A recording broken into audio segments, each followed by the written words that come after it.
Monsieur Nadif, bonjour. Bonjour. Merci d'accepter notre invitation. Comment vous vous sentez à quelques jours de la fin de votre mandat? Soulagé, le sentiment du devoir accompli? Bon, je voudrais d'abord profiter de ce micro pour d'abord saluer tous vos auditeurs. Et à ce que je sache, ils sont très nombreux. Vous me posez la question de savoir mon sentiment au moment où je pars.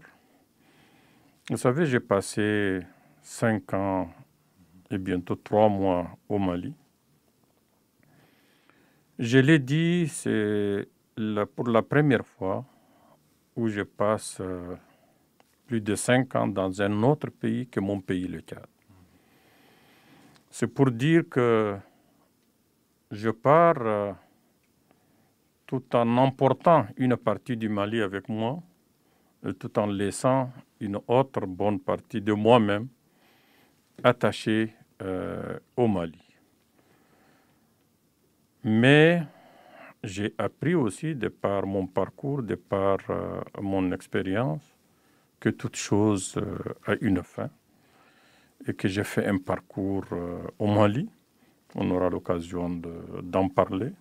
Je pars pour une autre aventure, mais tout ce que je souhaite, c'est que ce qu'on a planté ensemble avec le Malien puisse être entretenu, puisse être sauvegardé et qu'on bâtisse au fur et à mesure pour que la paix, la stabilité puissent s'ancrer au Mali et qu'on arrive à une paix, une stabilité irréversible. Alors, vous venez d'achever une ultime visite de terrain à Mopti, Tombouctou, Kidal, Aguelok et Tessalit. C'est aussi par une visite au Casque Bleu dans le nord du Mali que vous avez entamé votre mandat en janvier 2016. Qu'est-ce que ces visites représentent pour vous et quel a été l'accueil pour cette dernière visite? D'abord, en janvier 2016, j'étais arrivé dans un terrain que je maîtrise très peu, dans un environnement que je ne connais pas beaucoup, une population qui, certes, avec laquelle j'ai quelques points communs, mais que je ne connais pas. Donc la première chose en janvier 2016, c'était un peu partir découvrir, partir écouter, partir me familiariser. Et comme chez nous, quand tu arrives chez quelqu'un, tu essaies de demander sa permission, tu essaies de te présenter. C'est ce que j'avais fait à mon arrivée. J'ai visité toutes les légitimités traditionnelles. D'abord à Bamako, où j'ai vu les familles fondatrices. J'ai vu les responsables du Haut Conseil islamique. J'ai vu certaines personnes ressources, le médiateur de la République. J'ai vu le chef de l'opposition. J'ai vu les principaux acteurs politiques. J'ai vu les mouvements signataires de l'accord pour la paix. Et je suis parti au nord, discuter avec les autorités, comprendre les problèmes de mes éléments déployés sur le terrain. Donc c'était un moment d'écoute et de compréhension.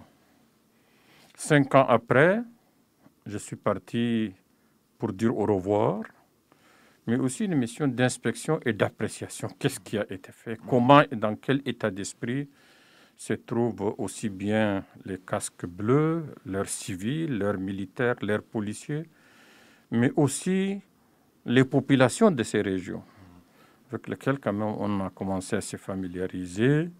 Et j'avoue que j'ai trouvé d'abord au niveau des populations, des gens qui commencent de plus en plus à comprendre le mandat de l'aménagement, à accepter le mandat de l'aménagement, à sentir la nécessité de la présence de l'aménagement, mais également des populations qui parlent plus du Mali que de leurs localités respectives. Au niveau des casques bleus, policiers, civils, en 2016, quand j'étais venu, quand j'ai visité ces localités, beaucoup de nos casques bleus, notamment à Ansongo, Menaka, Tessalit, Aguelhok étaient pratiquement logés, si ce n'est pas sous des arbres, avec quelques ombres, c'est sous des tentes. 5 ans après, je trouve que l'environnement a nettement changé. La majorité sont dans des corimex.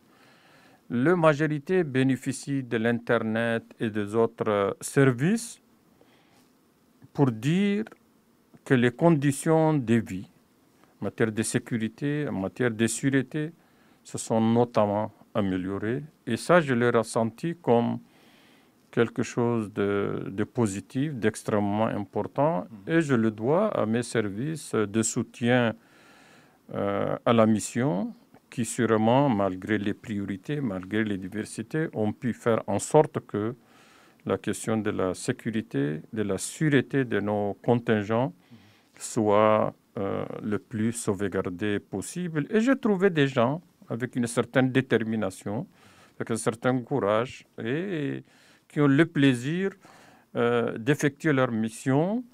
Et j'ai profité pour leur rappeler toujours les valeurs des Nations Unies en leur disant que les Nations Unies sont faites pour la paix dans le monde et que partout où ils sont, ils doivent défendre ces valeurs. Ils doivent inculquer ces valeurs. Ils sont les ambassadeurs des Nations Unies. Et j'avoue que de ce point de vue, j'ai reçu un accord plutôt favorable. Qu'est-ce que vous avez appris au fil du temps au contact de ces hommes et de ces femmes qui vivent parfois dans des situations difficiles, dans des environnements hostiles, voire en fait? J'ai trouvé plutôt des casques bleus qui se sont habitués à leur environnement, qui l'ont accepté, qui sont en perpétuelle patrouille, qui sont en dehors des camps pour dissuader, mais pour aussi rassurer les populations. Et c'est ça le mandat aussi de protection des civils. J'avoue que quand j'ai vu cette dynamique, la proactivité, la mobilité, l'acceptation par les populations, je me suis dit, en tout cas, un bon chemin dans le sens positif a été parcouru et il faut maintenir ce memento. On le sait, hein, la MINUSMA a perdu de nombreux casques bleus morts au service de la paix au Mali. Vous avez participé à maintes reprises à des cérémonies d'hommage à ces soldats de la paix, accompagnés parfois aussi les dépouilles dans leur pays d'origine. Comment le chef de la mission, mais aussi le père de famille, se sent chaque fois que la mission est endeuillée? Ça fait partie des moments difficiles. Parce que quand vous voyez de jeunes à la fleur de l'âge venir pour une cause noble qu'ils ont partagée et se faire égorger par des hors-la-loi, par des gens qui n'ont plus le sens de l'humain, c'est des moments pénibles. Et le plus pénible, c'est de voir des gens poser de tels actes au nom de la religion. Mais je vais leur dire tout simplement à eux, à leur famille, à leur pays, qu'ils ne se sont pas sacrifiés pour rien. La mise en œuvre de l'accord pour la paix et la réconciliation a connu récemment une embellie, on va dire, avec la récente session de haut niveau du comité de suivi de l'accord qui s'est tenue à Kidal. Quel bilan en faites-vous? Parlant de l'accord, je dirais tout simplement que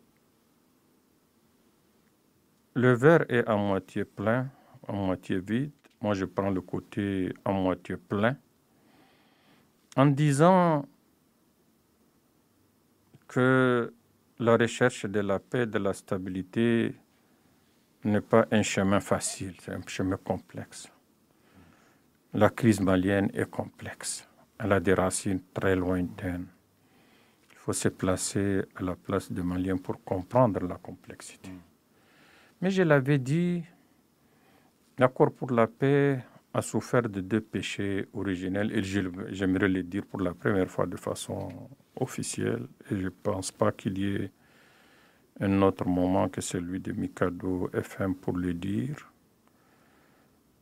Il a souffert de 2 péchés originels, à savoir que l'accord pour la paix après sa signature aurait dû être le plus médiatisé possible, aurait dû être présenté au niveau de l'Assemblée nationale pour en parler, pour l'expliquer, et que ça soit radio-télévisé. Le deuxième péché originel dans les accords que j'ai eu à signer, il y a toujours une clause qu'on appelle clause transitoire provisoire qui dit on a signé l'accord, on va commencer les réformes politiques et institutionnelles, on va commencer les réformes défense et sécurité, on va commencer le processus de réconciliation, on va aller vers le processus socio-économique, parce que ce sont les 4 piliers de l'accord. Mais on dit, passé un tel délai, les mouvements signataires de l'accord doivent choisir soit fusionner avec certains partis politiques existants, soit se transformer en partis politiques, parce qu'ils abandonnent la lutte armée et ils veulent revendiquer des valeurs, des objectifs par voie démocratique. Et la voie démocratique passe par la constitution des partis politiques. Cette clause leur permet de se déconnecter de l'outil militaire et d'être des acteurs politiques sur le terrain. Ça n'a pas été le cas.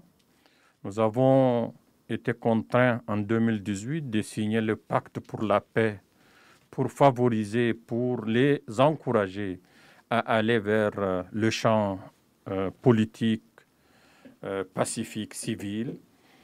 Ça n'a pas été le cas. Donc, ce qui fait qu'on a des acteurs qui aujourd'hui participent dans le gouvernement, on a des acteurs qui négocient, mais qui malheureusement ont encore une aile militaire. Ça fait partie des choses qui auraient pu être évitées. Mais j'estime qu'avec la nouvelle dynamique qui prend corps, et vous l'avez signalé, la tenue du dernier CSA à Kidal est une opportunité. Et au-delà de ce que les gens disent, je ne considère pas cela comme un acte ponctuel ou comme un symbole, loin de là. Lors du dernier comité de suivi des accords de paix, on a relevé une présence plus marquée des femmes à la table. Vous-même étiez entouré de 2 représentantes spéciales adjointes du secrétaire général de l'ONU, une chef de police, une chef du personnel. La cause vous tient particulièrement à cœur. Pourquoi? Je défends des valeurs, comme je le dis. Je suis convaincu d'un certain nombre de valeurs. Je suis convaincu de la place que la femme doit jouer à la place de l'homme. Mais il faut quand même l'avouer qu'avec l'élection de Guterres en janvier 2017 à la tête des Nations Unies, une impulsion, un encouragement a été insufflé. Et ça nous a facilité beaucoup. Ça nous a facilité beaucoup et l'inclusion de la femme est devenue presque une exigence. Et ce n'est que justice. Et là, c'est vrai que le fait que j'ai 2 adjointes femmes, le fait que j'ai un de mes chefs de bureau femme, le fait qu'on a pu avancer le nombre de femmes au niveau du comité de suivi de l'accord a été en tout cas une bonne réalisation à mettre au profit, franchement, de toute la médiation internationale dont l'Algérie. Il a joué un rôle extrêmement précieux, monsieur l'ambassadeur, mais comme toujours, il est assez discret, il ne parle pas beaucoup. Mais il a joué un rôle et je voudrais nommer quand même un certain nombre de partenaires tels que la Norvège, qui nous a beaucoup aidés pour la prise en charge de ces femmes et qui, comme je l'ai dit, contrairement à ce que les gens disent, dès leur première participation, elles ont insufflé une nouvelle dynamique. Elles nous ont obligés de changer de paradigme, de changer d'éléments de langage. Elles se sont mis à nous parler plutôt de l'éducation, de services sociaux de base, ce qui est loin des débats politiques dans lesquels nous nous engageons souvent. Monsieur Nadif, les dernières années ont été marquées par des violences communautaires au centre du Mali. La région est devenue d'ailleurs l'une des priorités stratégiques de la MINUSMA. Comment évaluez-vous la contribution de la mission pour faire baisser les tensions dans cette zone, disons-le, qui est devenue l'un des épicentres de la violence? Ça, c'est parmi vraiment les préoccupations majeures de l'aménagement et heureusement que le Conseil de sécurité, dans sa sagesse, depuis 2018, a inscrit la situation au centre comme deuxième priorité stratégique de l'aménagement. Tout simplement parce que ce qui se passe au centre ou ce qui s'est passé au centre a atteint des limites qui dépassent l'humain.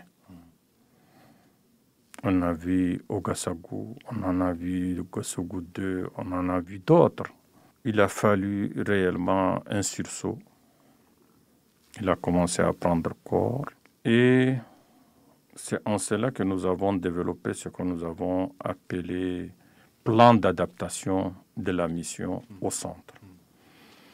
Grâce à ce plan d'adaptation qui vise la protection vraiment des civils, nous avons d'abord donné l'outil, les possibilités à notre composante police et militaire d'être plus mobile, de faire plus de patrouilles.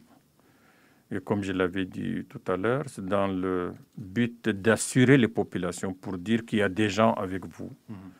Dans le but aussi de dissuader ceux qui veulent venir, encourager les attaques intercommunautaires ou aussi attaquer les forces de défense et sécurité maliennes. Mais de façon discrète, nous avons fait la médiation, nous avons fait des réconciliations, nous avons fait des stabilisations, des Quick Impact Projects pour asseoir les gens, pour les rassurer, pour les protéger. Mais ce que je dis toujours,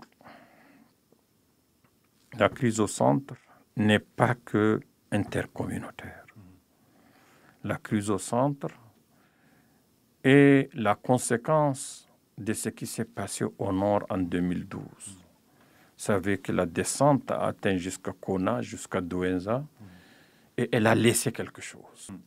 Alors, au niveau politique, vous avez dû composer ces dernières années avec des élections contestées qui ont entraîné une crise politique, un coup d'État puis une transition qui est en cours.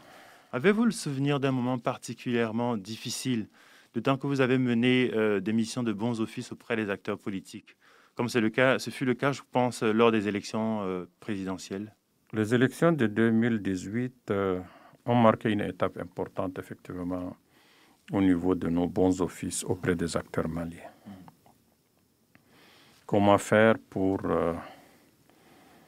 arriver à les organiser, rassurer les uns et les autres?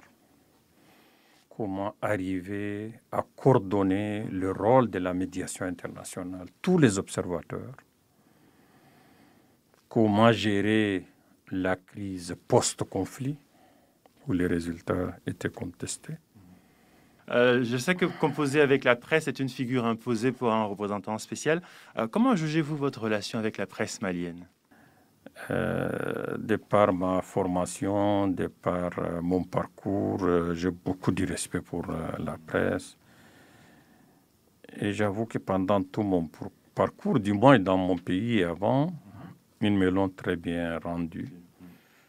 Et c'est la même chose qui m'a permis d'avoir des relations assez apaisées avec la presse au Mali. J'avoue que je ne dois pas m'en plaindre. Au moment où vous apprêtez à quitter le Mali, quelle est votre plus grande fierté, M. Nadif? Et d'avoir réussi à rester soi-même. Ce n'était pas facile. Et d'avoir réussi à être accepté comme tel. Un message pour le peuple malien particulier? 2 messages. Le premier, c'est d'abord à tous les Maliens pour dire que l'accord pour la paix n'est pas la seule solution au problème malien. Mais il constitue un maillon extrêmement important sur la voie de la paix et de la stabilité au Mali. Il faudrait s'en approprier, éventuellement le compléter, éventuellement le rafraîchir, mais il faut le considérer comme un acquis. La deuxième, c'est à l'endroit de la classe politique. La classe politique a besoin d'un consensus national. Quand je vois ce qui s'est passé il y a quelques mois en Côte d'Ivoire, quand je vois ce qui s'est passé il y a quelque temps au Burkina, ce qui se passe au Niger, et même récemment au Sénégal, ça me pousse à dire que si la classe politique s'engage, et comme les Maliens ont l'habitude de le dire, il n'y a pas quelque chose au-dessus du Mali. Si on privilégie l'intérêt d'abord du Mali, il y a encore possibilité de s'asseoir, de se parler